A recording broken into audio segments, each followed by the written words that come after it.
pair of socks. I had 3 or 4 pairs of socks actually, but you take just enough to. And would your bra be like a sports type bra would be the best? Yeah, I have it. Actually, I'm wearing it today. I'm not just strolling for No. I just have one of those, a really good quality light sports bra with like that dries really quickly. Right. Yeah.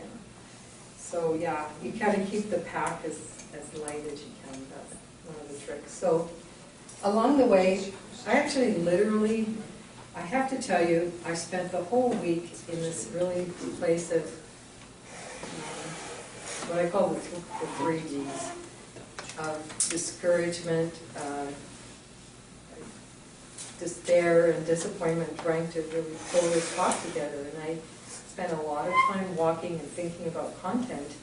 It wasn't, you know, it was interesting because I had so much to talk about. I think it's sometimes worse when you have like a huge topic, and I have so many slides, and I'm sorting through the slides, and I'm listening to my audio, and within all that, I really caught myself in doubt.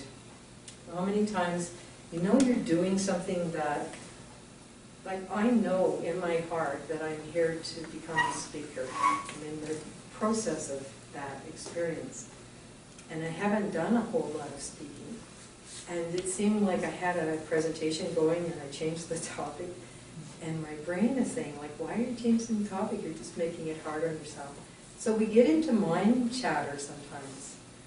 Even when we know we're on the right path, how many of you have found that you've made a decision and you really know that it's the right thing, and then the yeah buts and the doubts and the disappointments and all the things start to come forward so you can look at them. The whole point of it all is just to show up anyway. Show up whether it's perfect or not perfect. The only way that you get the traction in life, whether you're going on the Camino walk or whether you're doing a project, is to just show up. Even in those times when you think for sure, you're going to like, oh my God, I'm going to be on my face at this. You have to trust at some point that it's all going to be okay. And that is not always the easiest thing to do. And all the positive, you know, all the books that are out right now, it's like set your mind to something and get, you know, get visualization of it. Sometimes it isn't as easy as it looks. Sometimes this great journey, like if you're called to do something that's so diametrically different than what you're used to. I'm a recovering computer programmer, for heaven's sakes. I'm like the left brain queen, and what's interesting is I have a structure for how to give a good presentation, and there's a part of me that's like got my heels in over, and it's trying to learn to be creative and in a structure at the same time. It's not always easy, but it's really coming to that place of knowing that despite what looks to be on the surface of what's going to happen, it actually usually turns out reasonably well, because we have these high, how many of you have these high bars that in order to do it, you have to do it perfectly. Sometimes you just got to jump into the ocean and do it. You got to just start to swim. In the Camino, there's so many, I mean, it's such a heart-based place. You're walking, you meet people. About the day when I was on that, I think it was the day after when I had taken the little cab in and walking the next day, and my leg's really sore, and now it's shifted to the front of this leg, and I'm limping, and I stopped to give myself some healing energy and just to rest the leg, and this gypsy from France, Luke, came and started to do energy healing on me. He just walked up and sat down, and he didn't speak English. I knew what he was up to. And a few minutes later, this Italian comes by, and in 5 minutes, I'm like on the ground on a mat, and they're taping the back of my leg. I got this beautiful, and it was blue tape. How cool is that? I mean, really, I have to phone some people for pictures because I didn't get pictures of the blue tape, but I'm lying, they roll out a nice foamy for me, they lie me down, he gets in his kit, he's got this like, I don't know where his weight was in his pack, because he must have had 10 pounds of first aid stuff with him. And I'm just like surrounded by love. So within it, again, if my leg hadn't got sore, would I have experienced that ability to receive? Receiving is something that some of us don't do so well. Receiving is often the thing that we most need to learn how to do, for those of us who are the general managers of the universe. I think there might be a few in the room. So that's my friend Jennifer Huff. It's one of her favorite phrases. There's a lot of churches, and if you like churches, it's a great place to go, because you get to see some amazing architecture, you get to see amazing things. I'm kind of the, if you've seen one church, you've seen them all kind of mentality. I'm a nature person. You know, I went in one just so I could say I did it. But it is unbelievable. When you think, there's so many people talk about pyramids and how did they build the pyramids, but when you go into some of these cathedrals, it's like, how on earth did they do that? You know, it's a different type of thing. But in essence, when you think of those cathedrals were often built like 1,000 years ago, it's phenomenal, even the planning of it, and all the detail, and all the scrolly, spirally things, and it's just the windows and the stained glass. Very amazing. So there's a culture across the way. You're seeing all the people in the land where people live on the land. That whole section of Upper Spain is poor. It's a very poor section of Spain. The wine is like $4 for the best wine you can ever want. You get what's called the pilgrim dinner for $9, a whole meal with a bottle of wine. And it's actually one of the cheapest vacations you can do. You do have to pay for it later. It's absolutely amazing to see the landscape changing from the first part where the towns are all built upwards. There's no individual homes in the first town when you're first going through. It's all kind of this vertical thing, and it's all apartments. Fascinating, and then it shifts out. That's me. I like that. So this is my worst day on the Camino, I have to tell you. By then my legs were, even walking slow wasn't easy. So I'm not going to tell you that it's kind of like childbirth. I'd forgotten about it, so I started to review the slides. And the Meseta is the middle section, and it's very hot and more flat, although there are amazingly lots of hills in the Meseta. How far did you walk every day? I walked roughly, some days about 20 to 30 kilometers. It would vary, again, from the guidebook. And would vary.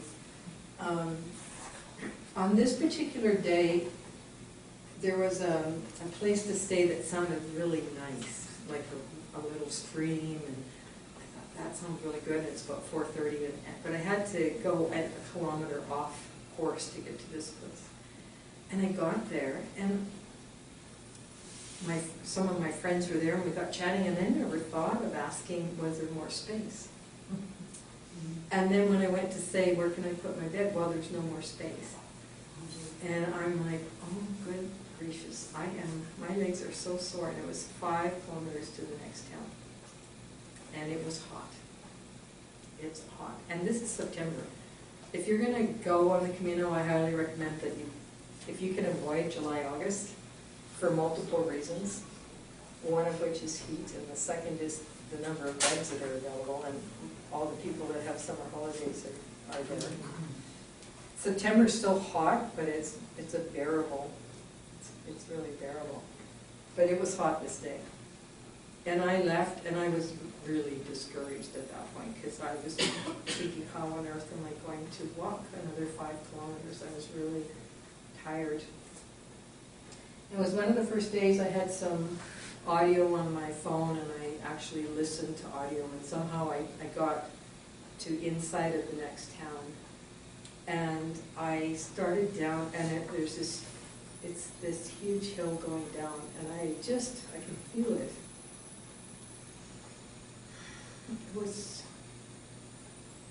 I was at the end.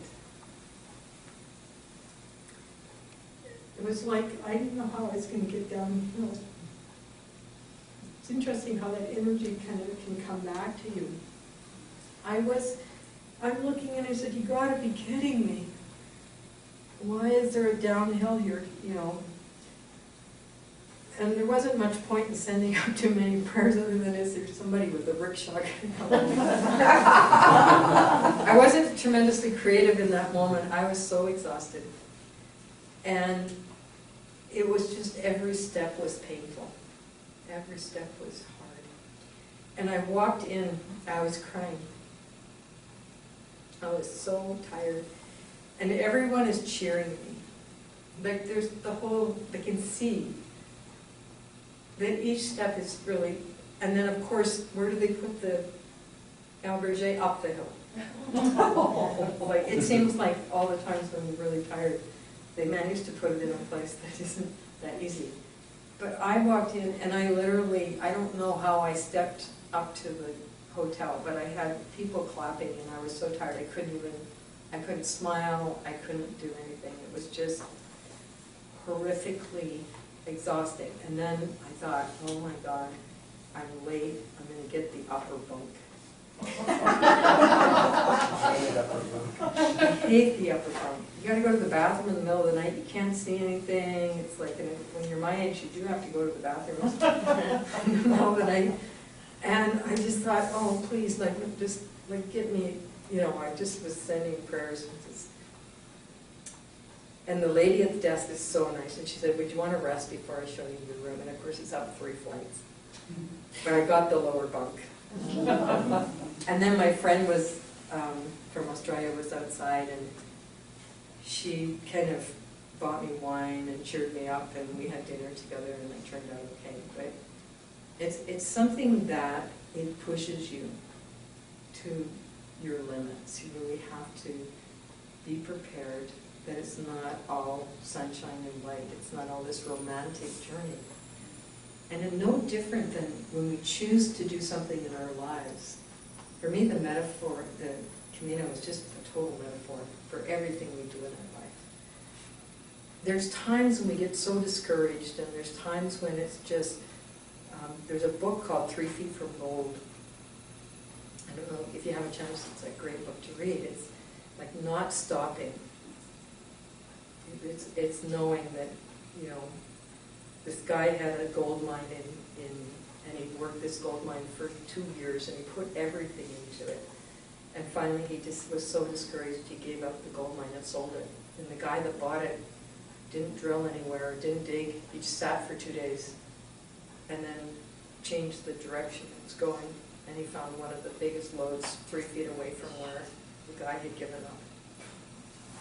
So it's in your lives that it's like the Camino is just showing you, it's just like another version of your life. If you think you're just going on a journey, you're living an amazing transformation, but it will mirror to you everything that's in your life. It will mirror back to you stuff that you need to clear. It will do, the Mother Camino will actually make you look at things, test you, and in this case, this was the big day. There was one other day, but this was the huge one.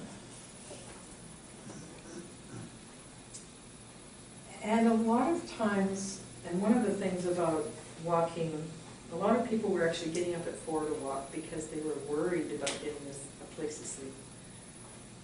And that sort of defeats the purpose of the whole trip, because you're missing out on all the scenery, you miss out on a lot.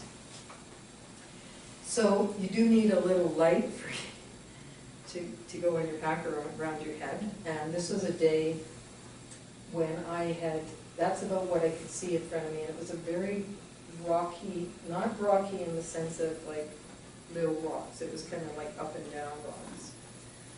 And this, I had to leave in the morning because it was actually starting to get dark. This was close to the end. and it was starting to get dark at night. And there's sometimes in our lives, again, where we do have to find our way in the dark. There's sometimes we don't have the map. It's like you can have a flashlight, but sometimes you just got to trust that you're going to turn the right way, and you got to go through the little bit of darkness. There's actually leaves embedded. I thought that was a cool picture because it seemed like there was leaves embedded into the rock somewhere.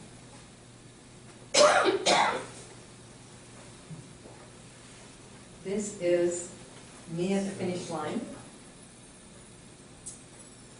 There's actually a story. I have way more pictures. I just didn't get them put into the presentation. But there's a story about the book, and somebody asked me, where do you buy the book? And I bought this book in Canada, and it's this absolutely indispensable guide. So I'm in, I can't remember, I think it was Lyon, and we're in this Benedictine monk. It's not really, it's like a place where the monks used to sleep. And monastery, thank you. And that day was a huge amount of stuff going on. There was a woman, they had some very strict rules in this monastery, and you had to, not leave till 6 a.m. They actually boarded you in. If you wanted to leave, you couldn't. And there was a woman there, and you had to be in by 9:30, or if you didn't get in on time, you also got left out the street, even if you paid your money. So they were very strict.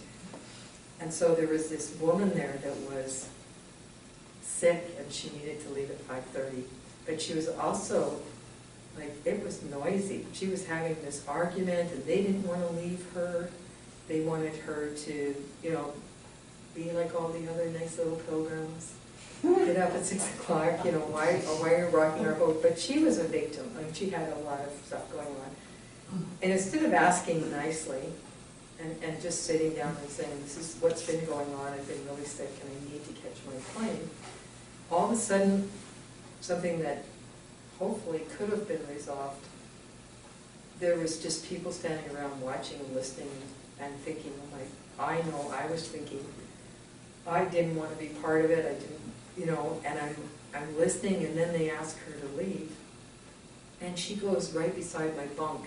I'm wanting to go to bed, but she's down there yelling and screaming, and I'm thinking, it was really interesting for me because I looked at, when am I not supportive in my life of somebody who needs help? So it triggered tons of stuff for me. And when I was a little girl, there was times when I wasn't supportive and people weren't there for me. So all that stuff was coming up. But she was so negative and so victim-y that I didn't, I wanted to brush my teeth, but I didn't even dare go to that corner. It was so dark energy. And I thought, 3 days I'm thinking about this whole thing. And my judgments on her, my judgments on them and what they should do. So she finally leaves, and then there's a tap on the door, and it's one of my friends, and she says, Ariana, get them to let me in. And I have got my contacts out, and I'm thinking, oh my God, I gotta go talk to these people, and they're not really flexible. My friend's outside, and what am I gonna do? So now I'm pushed again, and I'm thinking, oh, mackerel, lots of stuff going on in one place. But then what happened, I go and I tell them, and they're aware that she's outside, of course, and I'm pretending that I don't know. They know. And she grudgingly goes towards the door. But then the people from church are coming in. Well, they've got a pass. They're legitimately outside, and they're proper spiritual people. So they actually get to come in late. And boy, did I get my judgment stuff going on around that. So lots of stuff was coming up in this particular place. And they did let my friend in. But she snuck in with the church people. And, it's sad sometimes in a way, because it's kind of like two sets of rules. I also look at myself and wonder, do I have two sets of rules? I have a set for me, and I have a set for everyone else. And guess whose rules are the hardest? How many of you have double sets of rules in your life and things going on? And you treat yourself much less from the heart than you do your friends and your family. You have such high expectations. It's okay for them to do that, but I'm like, it's not okay for me. So lots of stuff got pushed in that. But the next morning, we couldn't have our packs by the bed because I'm sleeping with 150 people. Every night I'm sleeping with new men, I gotta tell you. Every night I get a new group. And I did decide soon on that it was better for me not to be in these big places, and I would rent a more private, like there's actually lots of private places that have nice places, and there's maybe 10 or 12 people in a room instead of 50. So in this place we couldn't put our packs by our bed, so I'm going to brush my teeth and I put my pack down and I put my book on top of it and I come back and my book's gone. I'm thinking, oh yeah, well that makes sense in this place because everything's going crazy. And I have to admit, the first thing I thought of when my book was gone was who stole my book. And I didn't stay there for very long because I thought, well, who would want it? And Spirit had been telling me for 2 days to write my name on it, and I've been ignoring that message. So I didn't have my name on the front, which is now there. And my friend from England, this English-Spanish girl, said, well, maybe, Ariana, it's because you're supposed to let go of a little more control. Don't you hate it when people are like giving you the nice spiritual, well, it's a lesson and you're going to let go of. And of course, when you're in the middle of Spain, you're not going to find an English guidebook. And there's very few places, even there's bookstores. So I'm feeling a little bit pouty. But I decided to give it a go. And I managed to get through the next couple days without any, I'm having to actually ask people for help. Another big thing for me is actually reaching and asking somebody for help. So, because I don't know how far it is, I don't know where the places to stay are, I don't know anything. So I kind of have to hang on to some people that I know and get out of my hermit mode and walk with people. And actually had a grand day walking with this lady from Ireland, or actually English, Spanish lady. And she, kept me going and was encouraging, and so I made it through that day. And on the next day, she had to stop because she was just too injured. And so I'm on my own again, and I'm traveling, and I didn't bring enough water. And I get through this place, and I come up over this ridge. I don't remember actually what day it was, I think around day 20 or something. And I walk over the ridge. I'm out of water, I'm out of food. I've still got another 10 kilometers to go. I'm thinking, how am I going to manage? There's this angel with a cart of organic juice and organic cookies and fruit. And it's all by donation. And all she did was she was on her journey. She met this guy and we decided to set up this cart in the middle of nowhere. It's like, and they sleep outside. They just service everyone. They bring in organic food, and they're just like a mirage in the desert. Where did this come from? So I had like 5 or 6 glasses of lemonade and cookies and treated myself. And I got on the road again. But it started to rain, and the clouds were looking really dark, and I'm thinking, I'm getting close to this town, but I don't know where I'm going to stay in this town. And it's like the pellets are coming down, and I'm thinking, those are really dark clouds, and I have no idea.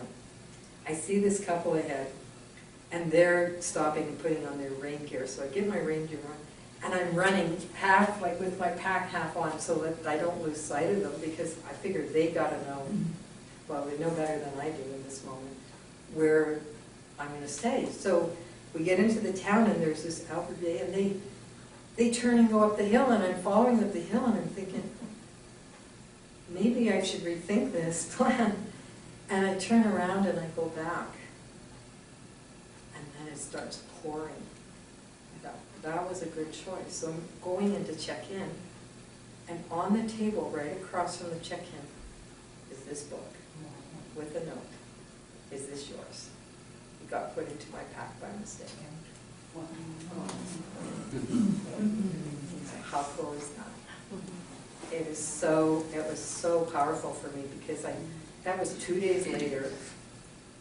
They could have gone to any one of many places to stay. They could have been walking at a different speed. They could have.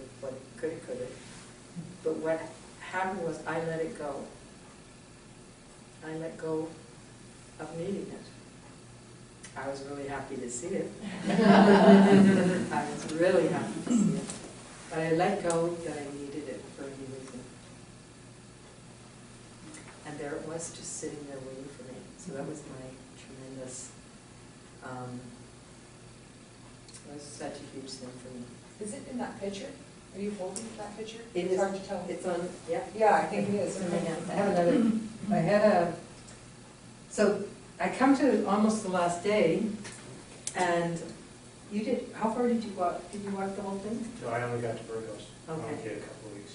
A lot of people do it in stages, and they come back and start where they leave off. The last day, there's two roughly 20-kilometer days. And I'm on my own again, and I'm just, what I'm finding is, I'm so wanting it to last longer. I'm so like wanting to go slower and slower because I'm going to play an audio actually because it really will give you the feeling of, you're going to hear me talking on my recorder and my thoughts. And I was getting a word a day to contemplate, and I knew I was going to write a book, and all this stuff was going on. And on this last day, I had this time all to myself, this whole 40 kilometers to the end. And I had a lot of stuff was coming up in those last days. A lot of, I don't know where it was coming from, but it was like I would just talk about this word of the day, and I would just play with it in my mind, and it was my kind of focus. And some of the days were called impatience, and some were called faith, and some there was just a different word just came in each day. And I'm going to play you something from that last day. But what happened on the last day was, when I was in the town where I was supposed to stop, there was 3 or 4 tour buses.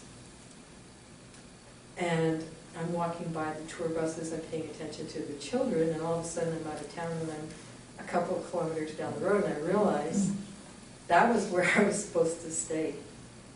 But the buses had walked off where I would have seen the signs where I was supposed to stay. So I'm walking, and suddenly it dawns on me that I missed my stop. And there's not really, on the last day, there's not really much that you can stay in. And it was, I think, around 3 o'clock in the afternoon. And I had to make the decision, I'm just going to go for it. I'm going to do this last 2 days in one. But I came across, it was a really lovely time, because it was kind of like me pulling everything together. And at some point, I'm actually going to build an audio of some of my contemplations that I had while I was walking. And the wisdom really isn't my wisdom. If any of you are looking at me and thinking that I'm any different than you, I'm just a reflection of everything that you can do. So there's nothing in me. If you see something you admire, if you see something that's bugging you, anything you see in me is really something that you can do, or it may be something you need to clear, it may be something I need to clear. But I want you to know that there's no difference between me and you. There really isn't. We're just reflections of each other. So in that, a lot of the times when I was talking to my phone, I was just reflecting on what came into my mind. Not my particular wisdom, but just thoughts that came forward. I'm going to play. I had this all planned that I would be here at 6 o'clock and get in the door and actually have some of this set up. But the universe has its own agenda. So that is actually before I play that, I will play it first. What's that church? That church is in Santiago. So the whole pilgrimage actually ends at where the bones of St. Peter are supposed to be interred. And so that's the reason that Santiago is such a amazing place. And in the back of the guidebook, there's actually 12 or 13 different walks from different points. The one that I did is the main one, but there's many, many. You can walk for 3 months if you really want to. But they all kind of converge in this one meeting spot. And this church is huge, absolutely amazing. So I'm going to find an audio.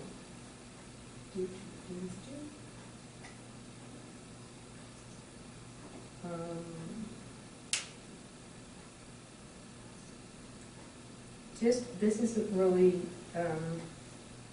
just occurred to me as I was listening to these audios that you really get an essence sometimes of what the thought processes are. So I'm not even 100% sure this is the one, so we're going to go with it. Hang on to these last remaining kilometers like a dog with a bone. And yet, during each one is a precious entity. And yet, what is the difference between kilometer 1 and kilometer 700? Why is it that we, as a society, tend to value things more as they seem to be in short supply? As the clock ticks, as the kilometers seem to disappear, and we know that this particular time is almost over. For me, there's a tendency to want to hold on to it. Even though I know where I'm going will be equally as wonderful, just different.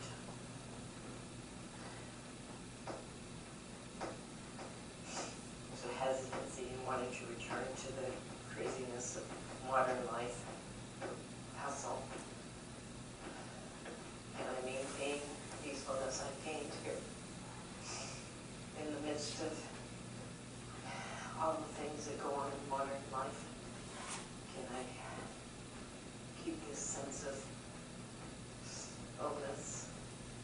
It's like my life has been a rush, a hurry, get it done, get that quickly erased.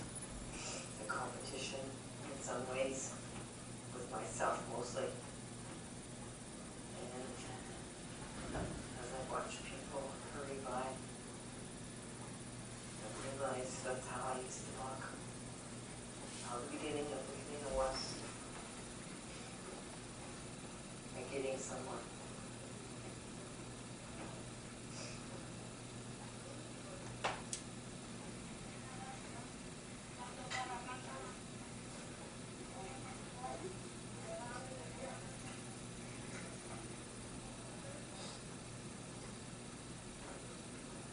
So I find that I am more alert, more present in my body. It's been so good to take my feet so close to Mother Earth for such an extended period of time.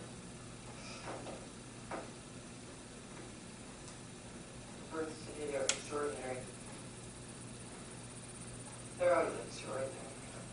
But in this part of the country, as opposed to the first, where often comments were made that there seemed to be very few birds.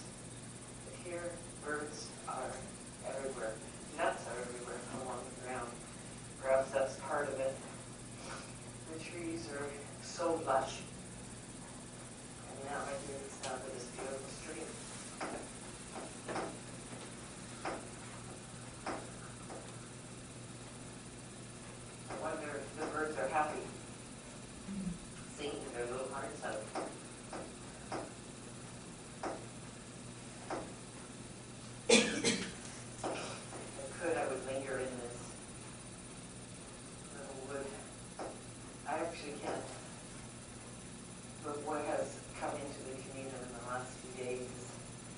rush to get somewhere so they get better.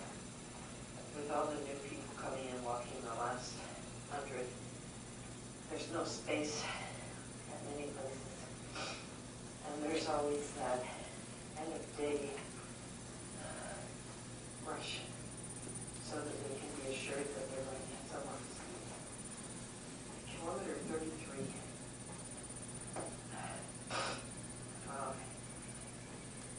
And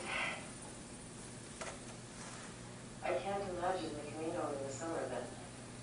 If there's this rush at the end of August, or at the end of September, what on earth do people do?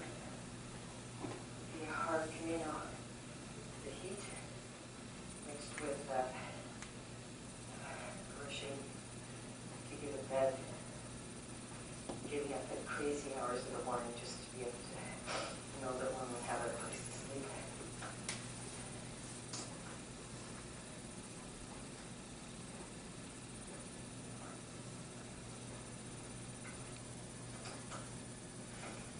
I approach a cafe at about kilometer 10, and a Spanish gentleman asked me to sit and have coffee, and yet actually he urged me to sit down.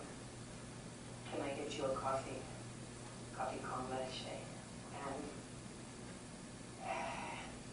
my mind was grateful, and yet there was still a puzzlement about why this particular man would offer me a coffee.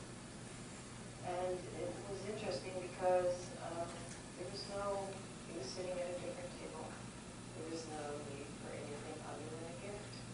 And how often we complicate things, and a pure gift from the heart. Very powerful. And as I continued walking, I was lost in my thoughts of the future and the web pages and Facebook and how to promote the book. And the voice came, "Are you here, Ariana?" Yes, I'm here. And as I came back to present, I was in the midst of a beautiful eucalyptus forest. And I'm very conscious. It's interesting the way there seems to be a liking of a linearness as I stand here looking at an open field where a forest of eucalyptus has been planted, and behind it a forest of beautiful cedary kind of coniferous trees of some kind. And I find it fascinating, the Spanish creation of forests, of groups of trees that are very lined up in a row. Take some pictures. And it is not a new thing. I've passed forests that are very old. And it is an interesting thing that I've not encountered anywhere else. These kind of rows and rows and rows of evenly spaced trees. It seems a little out of character to the naturalness of wood. And yet, as I look to my left, on the other side, I see the eucalyptus that has been here for a long time, lining rows and rows lining up. Very tall. And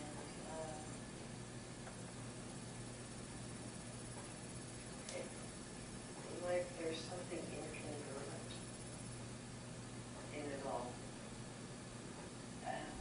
Like sentinels, they stand in some way. It's interesting to look at this.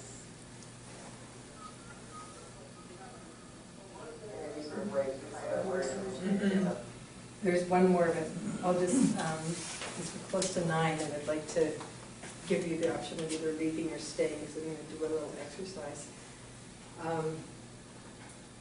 I will if anyone is interested in, actually, I'm going to do, some cut and pasting in my audios and create a little recording. So if any of you want to receive that, if you did put your name on the email list, I'll send that out to you when I get it done. I'm delighted to do that, and I find it sometimes hard to put into words some of the processes that happen. But when you actually listen to sort of the moments of contemplation and the walking, the dialogue of the word of the day, it's all actually quite interesting. It was amazing for me to dive into it for this particular presentation. So thank you all. We have time for questions. I have a couple of slides left, so I'm just going to zip through those, and then we will have open. Just find my PowerPoint again. So I think there's a couple out of sequence, so we'll see. Oh yes, we are. So the haystacks were the little toilet stations, or especially when you're in the midst of the Camino, you see this haystack in the distance shimmering, and you think, oh, thank you, farmer. And they would put them close to the road. So you do have to learn to let go of a little bit of any kind of sensitivity around.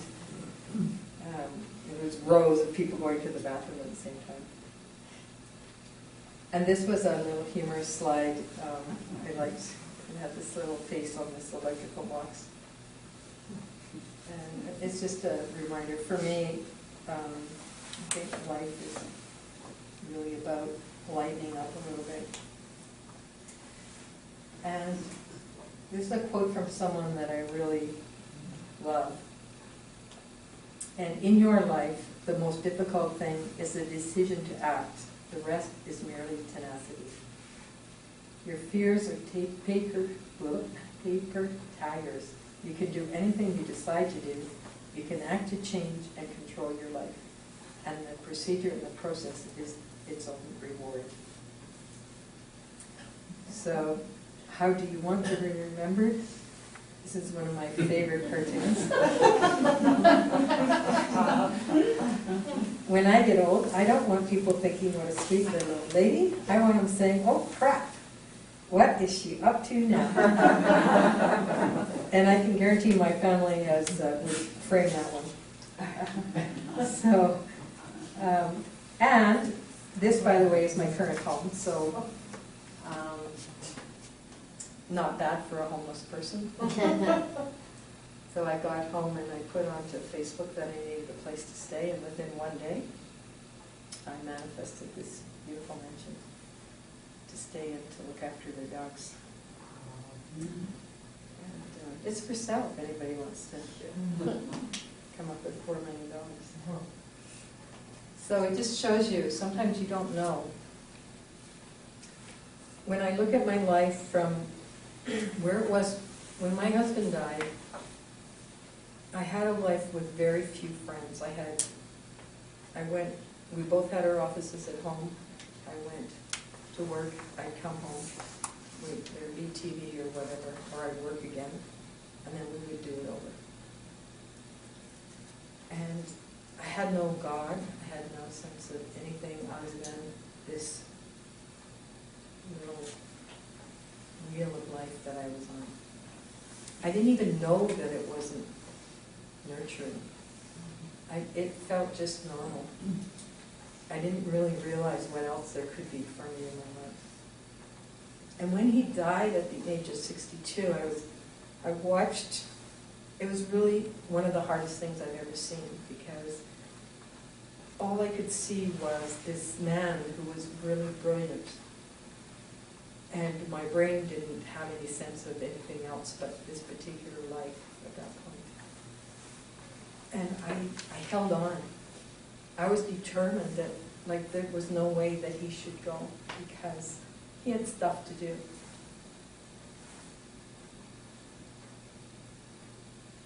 And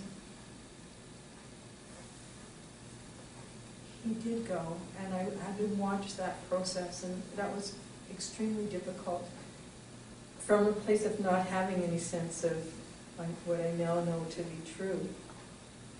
When he died, the day of his funeral, he left me, he reached back, and in my bathroom there was a contact lens case that was flipped upside down, had no lid on it, contacts were right underneath. So he opened the door for me. I looked at that and I said, oh my gosh, you're there. And I didn't know what there was. But I knew he was there. And I knew somehow he existed beyond what my previous belief had been. And all my teachers then started to come towards me. If I literally, what you read, Natasha, in the introduction, if I had seen a video of my life right now, I would have been incomprehensible to me. It would have been impossible for me to begin to even, there would be no stretch of imagination where I could have contemplated that that would be my life. I have amazing friends in my life. I do healing work. I'm a coach. I'm writing my book. I have a writing coach. I'm presenting to people to inspire them to live. And one of the strong reasons I have for that is I saw my husband die with his music still in him. And my hope for you is whatever it is that's calling your heart,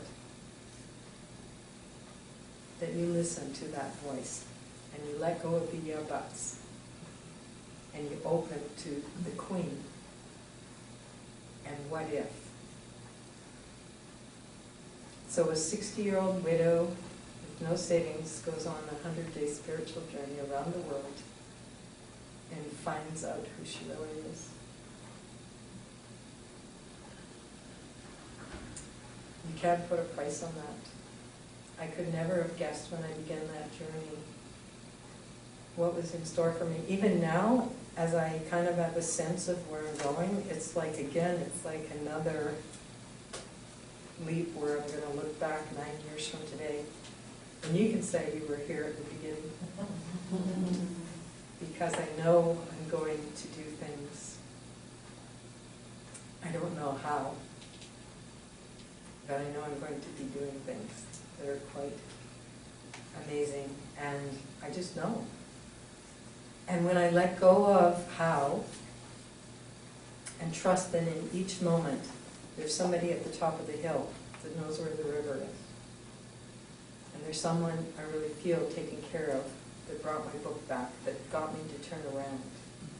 And I'm not wanting to be preaching to you about any kind of God. It's your own journey to find spirit within your heart.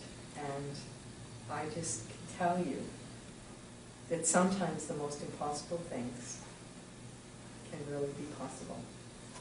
Sometimes a homeless person can live in a $4 million home. So it's all up to you.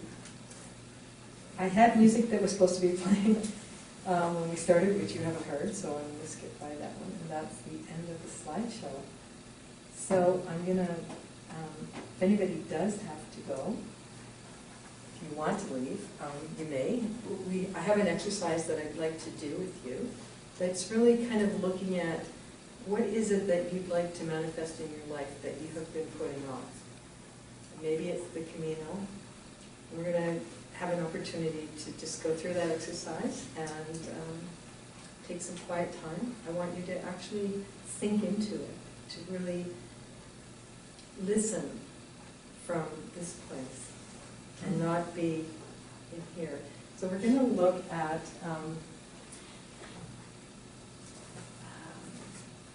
what is one thing you really want to do that you've been putting off. What is actually stopping you? What beliefs and limiting things do you have in your ability to make it happen? And why would you do it? Like, what is it that would give you? What will stepping forward do to benefit others. Because actually, from one of my teachers, Barbara DeAngelis, used to give me the metaphor of that when we come into this lifetime, we come in with a knapsack filled with deliveries. And those deliveries are little and big. We never know when we're making a delivery. Sometimes it could be just a phone call to someone at the exact moment when they needed to hear your voice. Often we don't find out that we've made our deliveries, and every now and then we get to actually see it in action, or somebody said, because you said that, I did this. I had a conversation with a young man on the Camino who wanted to go to university and always felt like the Jack Frost poem of The Road Not Taken. 2 days later, we passed each other, and he came back, he turned around and came back and said, I'm going to university. So you don't know in the moment when you share something with someone, what that's going to do. You don't know what those bundles are often until they're delivered. But I can guarantee you, I'm sure that all of you in your life at one time have felt like that you've done something and you were surprised at the outcome. Or you didn't do it for a reason, but all of a sudden something shifted for someone in your life. So this exercise, I'll get you to just pass them down. It's just a little contemplation time. I will put on some of that nice music that you missed. And let's just take the time to kind of use what we've talked about tonight, open up to what's possible. And open up to what could be possible.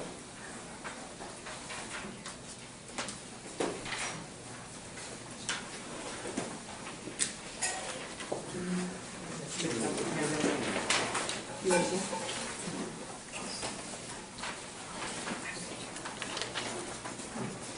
I need to record. Oh, okay. Just a minute. Thank you.